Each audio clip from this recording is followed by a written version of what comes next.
The movie is awesome, and I'm so happy that for the first time this year, a sci-fi film doesn't treat the audience like we're stupid. Thank you very much. That was the goal. Yeah. How much research did you do into Sure. this type of sci-fi?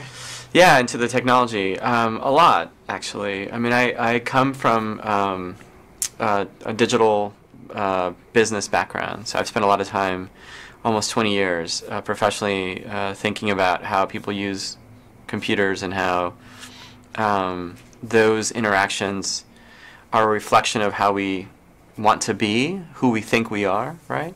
Because we end up making things based on our desires, our hopes, right?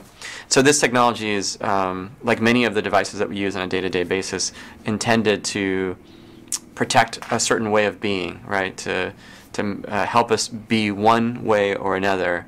And I think the question it poses is that way of being a way that's scared of painful memories? Is that a good thing, or could there be a danger to that? How did you help the actors get into this feeling of kind of nostalgia and Sure. euphoria? Yeah. Well, Aisha does a really good job. So especially when she's in front of the mirror, one of the scenes early on in the movie, she really, she's thirsty, as they say. I think we all, and certainly, actors are better at conveying this, but we all have at one time or another, fallen into that trap of wanting to be in another time and place. Usually we can't get it. Almost always we can't. The premise of this technology is that you can. So for me, that was not so much the challenge. The challenge with the actors was making sure that they knew, since we shoot out of sequence with the script, where in their evolution as people who are undergoing a crisis, right? This sort of horrible doubt and anxiety. Where are they in that evolution?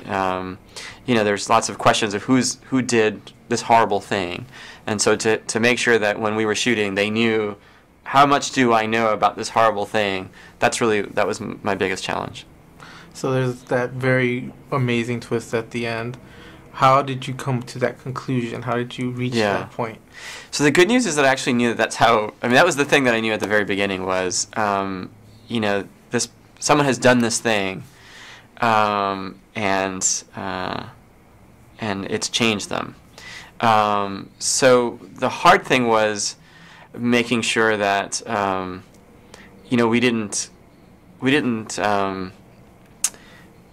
that the audience was always wanting to know. The hard thing about suspense in general, as opposed to surprises, which is something that another filmmaker pointed out a long time ago, is you can have surprises and they're thrilling. You can have things blow up and people will be like, "Oh my God, that was a very big surprise."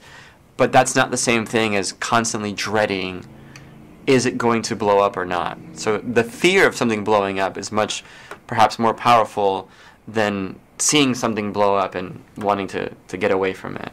And so that revelation at the end is like the bomb in the movie, and we wanted to make sure people knew that bomb was there and that it was going to go off, and that they were afraid of it going off more than being surprised by it going off.